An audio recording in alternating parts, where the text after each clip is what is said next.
अस्सलाम वालेकुम students, day 10 में आपको वेलकम कहते हैं और अपना आज का काम शुरू करते हैं।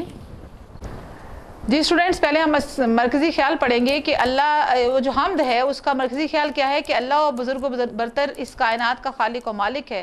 यही इकरार करना अक्ल दानिश की महराज, वजदान की आवाज़ है और फितरत की पुकार है। हम सब उसी ज़ात पाक के मोहताज हैं। दुनिया में बेशुमार निशानियाँ हैं जो अल्लाह के वजूद पर दलालत करती हैं। हर चीज़ से उसकी कारीगरी झलकती है। उसी की इबादत करने और इसी से मांगने में ही हमारी निजात है।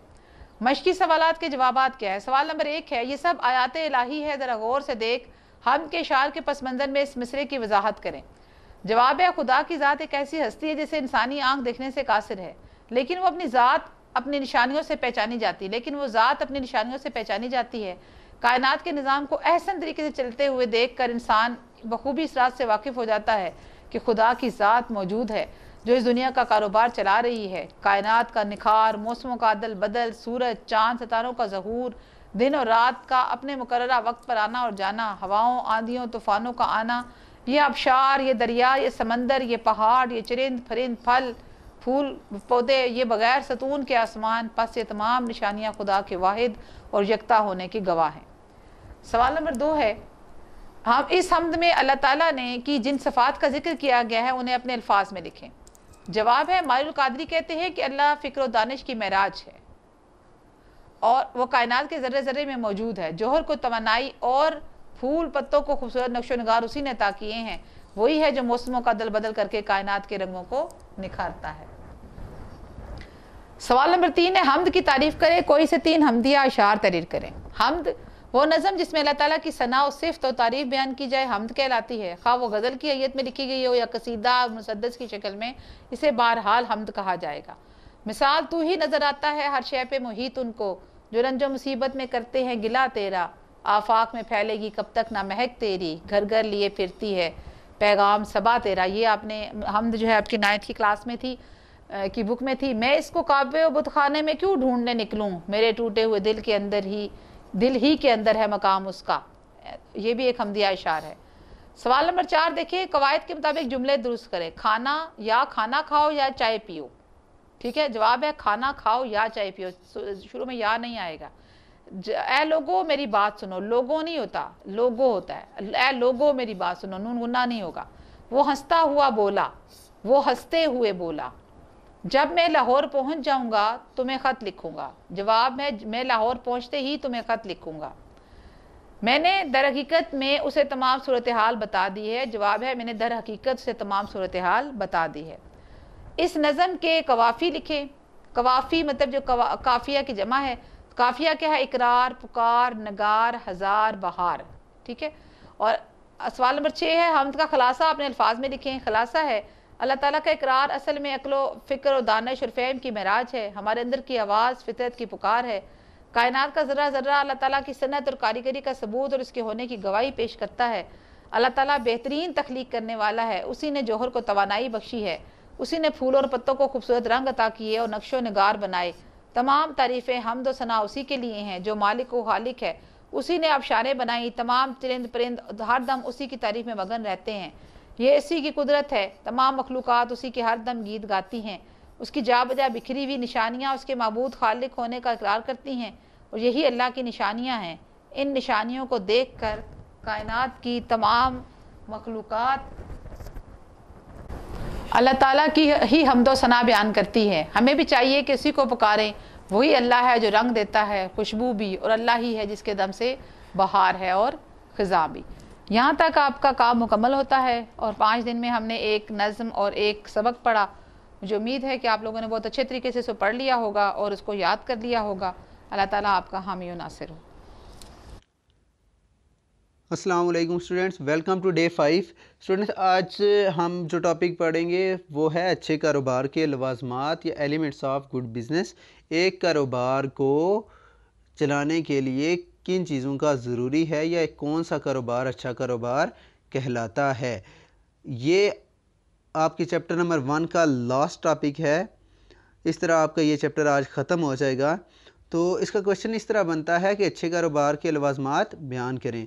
तो इसमें सबसे पहली हेडिंग है माहिर इंतज़ामिया। एक अच्छा कारोबार वो होता है जिसके इंतज़ामिया, उसको चलाने वाले लोग यानी कि माहिर होते हैं, वो बहुत अच्छे तरीके से मनसूबाबंदी करते हैं और उनको जो मुश्किलात आती हैं कारोबार में उनको हल कर देते हैं और कारोबार में उनका कंट्रोल होता है। जितने भी मुलाज़िम काम कर रहे होते हैं इंतज़ामिया के अंडर, उनको अच्छे तरीके से उनसे वो काम लेते हैं, तो वो कारोबार एक अच्छा कारोबार कहलाता है जिसकी इंतज़ामिया माहिर हो। पढ़ लेते हैं इंतज़ामी अनासर कारोबार में अहम किरदार अदा करते हैं। मौसर और मज़बूत इंतज़ामिया कारोबार की बहुत सी मुश्किलात हल कर देती हैं, इसलिए कारोबार को मौसर तरीके से चलाने के लिए अच्छी इंतज़ामिया बहुत ज़रूरी होती है। अच्छे कारोबार के लिए अच्छी इंतज़ामिया का होना लाजमी है। नंबर 2 है कसीर सरमाया। कसीर कहते हैं ज़्यादा को। वो कारोबार जिसको चलाने के लिए ज़्यादा सरमाया अवेलेबल हो, दस्तयाब हो, वो अच्छा कारोबार होता है, क्योंकि कारोबार को जब हम बढ़ाते हैं तो उसके लिए भी सरमाए की ज़रूरत होती है और उसके अलावा भी कारोबार की ज़रूरियात को पूरा करने के लिए हमें सरमाए की ज़रूरत पड़ती है। इसलिए वो कारोबार जिसमें ज़्यादा सरमाया हो एक अच्छा कारोबार कहलाता है। पढ़ते हैं इसके अंदर क्या लिखा हुआ जी। कामयाब कारोबार के लिए काफ़ी सरमाए की ज़रूरत होती है, यानी ज़्यादा सरमाए की ज़रूरत होती है। सरमाए की कारोबार में वही हैसियत है जो इंसानी जिस्म में खून की। सरमाए के बगैर कारोबारी शख्स ना तो अपना कारोबार कायम रख सकता है या कायम कर सकता है और ना ही इसको वसअत दे सकता है, यानी फैला सकता है। सरमाया शराकत या कर्ज पर हासिल किया जा सकता है, यानी कि कारोबार चलाने के लिए किसी भी शख्स के पास सरमाए का होना लाजमी है। अगर सरमाया नहीं है तो वो किसी दूसरे शख्स के साथ शराकत भी कर सकता है, पार्टनरशिप भी कर सकता है और कर्ज़ा लेकर भी सरमाए की ज़रूरत को पूरा कर सकता है। तीसरी हेडिंग है जी आपकी मनसूबाबंदी। स्टूडेंट्स, कोई भी कारोबार है उसके लिए मनसूबाबंदी या प्लानिंग करना बहुत ज़रूरी है, तो अच्छे कारोबार के लिए अच्छी मनसूबाबंदी का होना लाजमी है। इसमें क्या लिखा हुआ है पढ़ते हैं। कामयाब कारोबार में अच्छी मनसूबाबंदी का किरदार बहुत अहम होता है। मनसूबाबंदी के ज़रिए इस बात का फ़ैसला किया जाता है कि कौन सा काम कब कैसे और कौन सा अंजाम देगा, यानी कि कौन सा काम होगा वो कब किया जाएगा और कौन सा शख्स किसकी ज़िम्मेदारी होगी वो काम करना। कारोबारी शख्स मनसूबाबंदी की बदौलत मुख्तलिफ़ मुलाज़मीन को उनके फ़राइज़ सौंपता है, यानी कि मुख्तलिफ़ जितने भी लोग होते हैं मुख्तलिफ़ ड्यूटीज़ दी जाती हैं उनको मनसूबाबंदी की ही वजह से। कारोबार के मुनाफे के इंसार कामयाब और मौसर मनसूबाबंदी पर होता है। अगर मनसूबाबंदी अच्छी की जाए तो कारोबार भी अच्छा होता है, अगर मनसूबाबंदी अच्छी ना हो तो कारोबार में नुकसान के चांसेस ज़्यादा होते हैं। जिद्दत व इख्तरा, यानी कि मौजूदा पढ़ते हैं इसको। मौजूदा जदीद साइंसी दौर में मंडी में सख्त तरीन मुकाबला पाया जाता है, यानी मार्केट में बहुत से मुकाबले से मुराद ये है कि एक चीज़ को बहुत सारी कंपनीज बनाती हैं, हर किसी की कोशिश होती है कि हमारी चीज़ें ज़्यादा ख़रीदी जाएं। इसलिए अच्छा कारोबार वही होता है जो एशिया को तैयार करने के लिए जदीद और नए तरीके मुतारिफ़ कराए। जिद्दत व इख्तिरा का मतलब यह है कि एशिया को बनाने के लिए या तैयार करने के लिए नई नई टेक्नोलॉजी का इस्तेमाल किया जाए, नई नई मशीनों का काम इस्तेमाल किया जाए ताकि उनकी क्वालिटी और उसके डिज़ाइन को बेहतर बनाया जा सके, जिसकी एशिया के तलब में इजाफ़ा और वो ज़्यादा मुनाफा हासिल कर सकें। जब आप बहुत अच्छी चीज़ बनाते हैं अच्छी मशीन इस्तेमाल करके तो उसकी तलब यानी कि ख़रीदने वालों की तादाद में इजाफ़ा होता है। इस तरह आप नफ़ा ज़्यादा कमा सकते हैं। तो आखिरी हेडिंग है जी इसकी टेक्नोलॉजी का इस्तेमाल। ये 5वीं हेडिंग, इसकी और भी हेडिंग्स हैं लेकिन इस क्वेश्चन में आपने यही 5 हेडिंग्स लिख के याद करनी है। तो टेक्नोलॉजी का इस्तेमाल यह है जी कि एक अच्छा कारोबार वो होता है जिसमें टेक्नोलॉजी का इस्तेमाल किया जाता है। आप देखते होंगे कि पहले बिलिंग का कोई चक्कर नहीं होता था, लोग हाथों से बिल बनाकर या हाथों से ही एक रजिस्टर पर रिकॉर्ड रखते थे कि कितनी चीज़ें आई हैं कितनी चीज़ें गई हैं। तो अब वो कंप्यूटर के साथ कंप्यूटर की मदद से बहुत आसानी से वो काम हो जाता है। वो कारोबार इसमें टेक्नोलॉजी का इस्तेमाल किया जाए वो एक अच्छा कारोबार सफ़र किया जाता है। इस हेडिंग को भी पढ़ लेते हैं। टेक्नोलॉजी का इस्तेमाल कारोबार की कामयाबी के लवाज़मात में शामिल है। एक अच्छा कारोबार टेक्नोलॉजी और जदीद तरीक़ा हाय पैदाइश यानी कि चीज़ें बनाने के लिए टेक्नोलॉजी को इस्तेमाल करता है। अपने कारोबार की नौइयत के एतबार से इस्तेमाल करता है, जिसकी बदौलत इसके मुनाफा की शरह और पैदावार में इजाफ़ा होता है। एक अच्छा कारोबार वही है जिसमें टेक्नोलॉजी को इस्तेमाल किया जाए ज़रूरत के मुताबिक और अच्छी चीज़ें बनाई जाएँ, आला मेयार की चीज़ें बनाई जाएँ ताकि उसमें से ज़्यादा मुनाफा कमाया जा सके। तो ये था आज का आपका क्वेश्चन अच्छे कारोबार के लवाज़मात। तो स्टूडेंट यहाँ पे आपका चैप्टर 1 एंड हो जाता है। तो याद रखें कि इसके बाद आपके कुछ मश्की सवालात हैं, मुख्तसर सवालात लिखे हुए सवालात, और उसके आगे जवाबात भी होंगे, 1-2 पेज आगे करेंगे इस टॉपिक से तो आपको नज़र आएंगे। उसके अलावा MCQs हैं जिसके आंसर जो हैं वो मल्टीपल चॉइस क्वेश्चन के आंसर बुक पे दिए हुए हैं, तो वो MCQs भी आपने तैयार करने हैं आज के दिन के टारगेट में, और जो मुख्तसर सवालात हैं उनको भी एक दफ़ा पढ़ना है। जो टॉपिक मैं आपको सवालात साथ साथ कहता रहा हूँ, अगर वो लिख के आपने याद कर लिए हैं तो आपके जो मश्की सवालात हैं वो ऑटोमेटिकली तैयार हो जाएंगे। इसलिए मैं वो मश्की सवालात दोबारा आपको नहीं पढ़ा रहा, क्योंकि वो सारे मश्की सवालात इन्हीं टॉपिक्स में से ही बने हुए हैं। तो आप उनको पढ़ेंगे तो यकीनन आपको समझ आ जाएगी। फिर भी अगर इसमें कोई मसला हो, कोई हेडिंग समझ ना आई हो या कोई क्वेश्चन समझ में ना आए, तो आप मैनेजमेंट के थ्रू मुझसे रब्ता कर सकते हैं और मैं आपको जो है वो दोबारा से वो समझा सकता हूँ या समझा दूँगा। तो ये याद रखें कि इस चैप्टर में जो है आपने मुख्तसर सवालात जवाब लाजमी याद करने हैं। आसान सा ऊपर सवाल लिखा हुआ है, नीचे 1-1 या 2-2 लाइनों के जवाब लिखे हुए हैं, तो वो भी आपने अच्छे तरीके से तैयार करने हैं। तो मैं उम्मीद करता हूँ कि आप अच्छे तरीके से तैयार करेंगे। अपना ख्याल रखिएगा, शुक्रिया। अब क्वेश्चन नंबर 19 से आगे 3 प्रोपोर्शन होंगे, यानी कि एक इन्फॉर्मेशन में 3 चीज़ें कंप्लीट दी होंगी और दूसरी में 2 दी होंगी और तीसरी आपने फाइंड करनी होगी। जैसे कि देखिए क्वेश्चन नंबर 19 में लिखा हुआ है a carton factory makes 160 boxes in 16 days with the help of 48 workers. तो 3 चीज़ें दी हुई हैं कि एक कार्टन फैक्ट्री, एक गत्ते के डब्बे बनाने वाली फैक्ट्री 160 डब्बे बनाती है 16 दिन में 48 बंदों की हेल्प से। 48 बंदे काम पे लगाए हुए हैं। How many days are needed, कितने दिन लगेंगे to make 200 boxes with the help of 40 workers, अगर 200 बॉक्सेज बनाने हों 40 बंदों की मदद से। तो देखिए दिन फाइंड करने हमने, यानी कि यहाँ पर एक दफ़ा 3 चीज़ें दी गई हैं, बॉक्सेस, डेज और वर्कर्स, और दूसरी दफ़ा वर्कर्स और बॉक्सेस तो दिए गए लेकिन डेज आपने फाइंड करने। तो जो तीसरी चीज़ आपने फाइंड करना होती है उसको आखिर में लिखना होता है।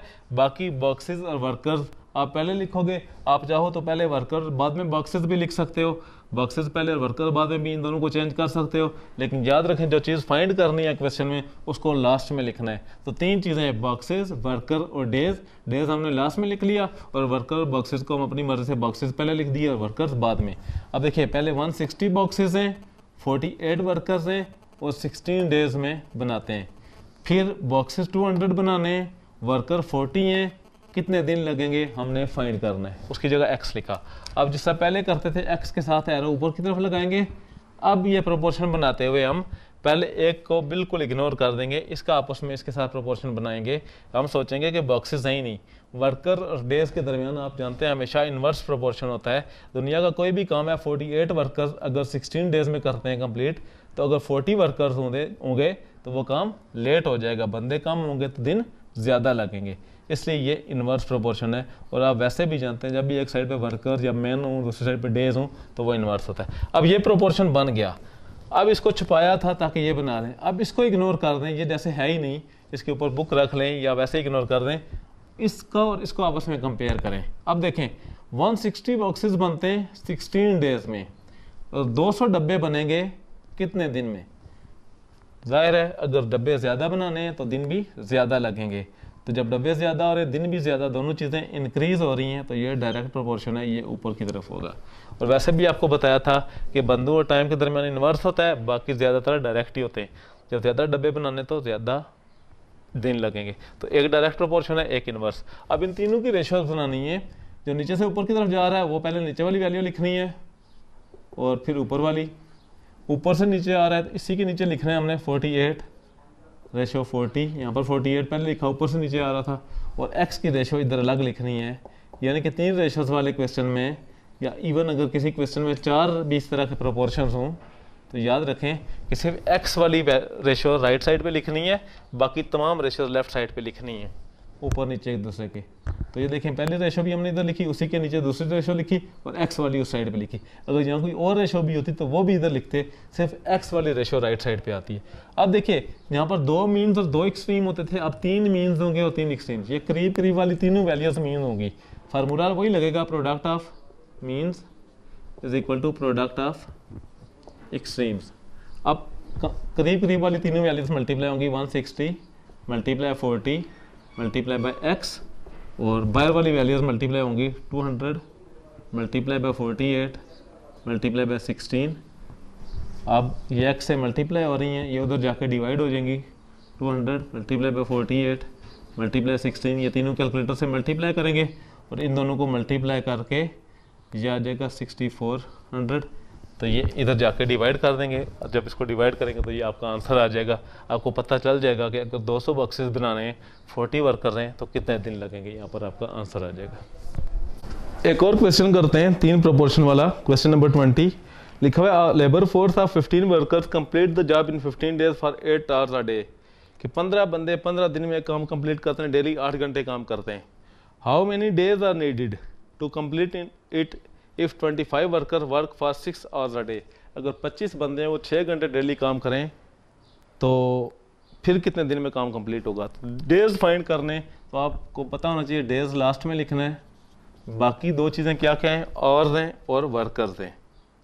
तो आप आवर्स पहले लिख लो, वर्कर बाद में, चाहो तो वर्कर्स पहले लिख लो और आवर्स बाद में, लेकिन जो चीज़ फाइंड करनी है वो लास्ट में लिखनी है। तो हमने लिखा वर्कर्स, आवर्स एंड डेज। अब देखिए पहले कितने बंदे हैं, 15 वर्कर्स डेली 8 आवर्स काम करते हैं और 15 दिन में कंप्लीट कर लेते हैं।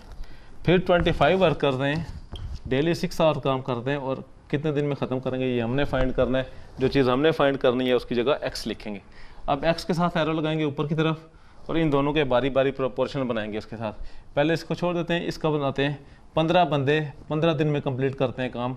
25 बंदे होंगे, बंदे ज़्यादा होंगे तो काम जल्दी हो जाएगा। और आपको पहले बताया हुआ है, बार बार याद करा रहा हूँ कि वर्कर्स और डेज के दरमियान हमेशा इन्वर्स ही प्रोपोर्शन होता है, इसलिए ये इन्वर्स होगा। और इसको समझने के लिए मैं आपको बता रहा हूँ कि 15 बंदे 15 दिन में कंप्लीट करते हैं काम, तो बंदे ज़्यादा हो जाएंगे तो वो काम जल्दी हो जाएगा। बंदे ज़्यादा दिन कम, एक चीज़ ज़्यादा एक कम, तो ये इन्वर्स प्रोपोर्शन।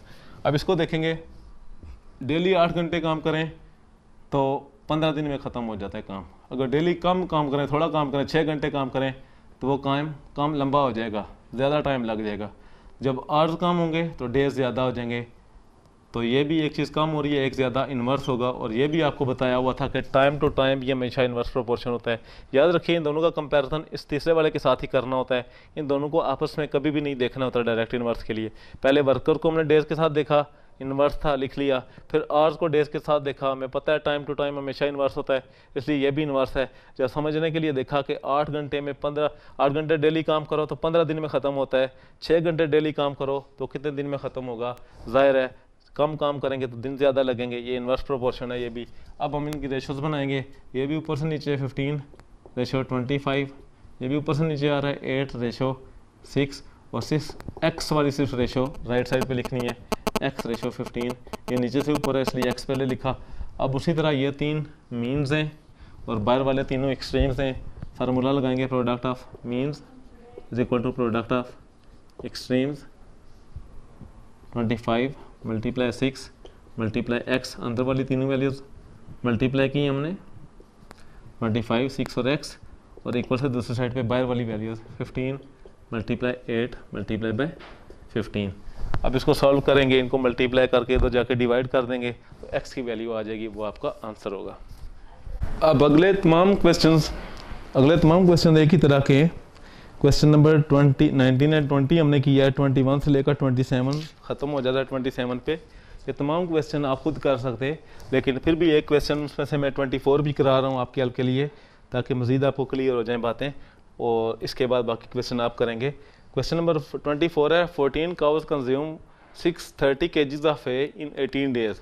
14 गाय 630 किलोग्राम चारा खाती हैं 18 दिन में। How many cows will eat 770 kgs of hay in 28 days at the same rate. कितनी गाय हो सकती हैं जो 770 kg चारा खाएं 28 दिन में। तो ये हमने काउज फाइंड करनी है। हेज और डेज यानी कि चारा और दिन 2 दफ़ा दिए हुए हैं, इसलिए आप इस दोनों में से जो मर्जी पहले लिख दें। हम लिखेंगे हे, डेज एंड काउज। पहले कितना चारा है 630 kg, यहाँ kg लिख दें। 630 kg है, कितने दिन में ख़त्म करती हैं गाय 18 दिन में, और टोटल गाय की तादाद है 14। अब अगर चाह रहा है 770 kg, दिन है हमारे पास 28, तो कितनी गाय हम रख सकते हैं। यानी कि देखिए इस तरह का क्वेश्चन है कि अब हमारे पास 630 kg चारा पड़ा हुआ है, 18 दिन के लिए काफ़ी है, 14 गाय खा सकती हैं। अब अगर हमारे पास 28 दिन के लिए वही चारा चलाना हो, चारा थोड़ा ज़्यादा हो, 770 kg 28 दिन तक चलाना हो, तो फिर कितनी कावत रखी जा सकती हैं। अब हम इन दोनों का बारी बारी प्रोपोर्शन बनाएंगे। पहले डेज को इग्नोर कर देंगे, चारा देखेंगे। 630 kg चारे पे 14 गाय रख सकते हैं। 770 kg ज़्यादा चारा होगा तो हम ज़्यादा गाय पाल सकते हैं। ज़ाहिर है चारा ज़्यादा तो ज़्यादा गाय खा सकती हैं, ये डायरेक्ट प्रोपोर्शन है। ये तो हो गया। अब इसको इसके साथ देखेंगे। अब चारे को इग्नोर कर देंगे, चारा समझ ले सेम ही है। 18 दिन तक चारा चलाना है कोई भी, तो 14 गाय के लिए 18 दिन का चारा काफ़ी है। अगर 28 दिन तक वही चारा चलाना हो तो हमें गाय कम करनी पड़ेगी। यानी कि एक चारा है या एक खेत है समझ लें कोई भी, जो 18 दिन में ख़त्म कर लेती हैं 14 गाय। अगर वो 28 दिन तक चलाना हो, ज़्यादा दिन खाना खिलाना हो हमने, तो फिर गाय कम करनी पड़ेगी, कुछ कम करनी पड़ेगी, तब वो कंप्लीट होगा। इसलिए ये इन्वर्स प्रोपोर्शन है। और ये देखिए जिस तरह बंदो और टाइम के दरमियान इन्वर्स होता है, गाय भी एक वर्किंग यूनिट है, काम करने वाली चीज़ है। तो इसलिए कोई भी काम करने वाली चीज़ है या खाने पीने वाली, तो उसके और टाइम के दरमियान इन्वर्स होता है। इसलिए डेज और काउज के दरमियान भी इन्वर्स प्रोपोर्शन बना। अब ये प्रोपोर्शन बन गए, अब इसके मुताबिक रेशोज बनाएंगे। ये नीचे से ऊपर की तरफ जा रहा है 770 रेशो 630, ये 18 ऊपर से नीचे, इसलिए 18 पहले लिखेंगे, 28 बाद में, प्रोपोर्शन x रेशो 14। इसके बाद वही formula product of means is equal to product of extremes. Means हैं ये करीब वाले, ये वाली वैल्यूज, ये इस तरह का ये लगाने की ज़रूरत नहीं है आपको, सर्कल वगैरह आप डायरेक्ट भी कर सकते हैं, चाहे तो लगा भी सकते हैं। 28 मल्टीप्लाई बाई x, और ये बाहर वाली 14 मल्टीप्लाई बाई 770 मल्टीप्लाई बाई 18। अब x की वैल्यू फाइंड करेंगे, 14 मल्टीप्लाई 770 मल्टीप्लाई बाई 18, तो ये दोनों उधर जाकर डिवाइड हो जाएंगे, 630 मल्टीप्लाई बाई 28।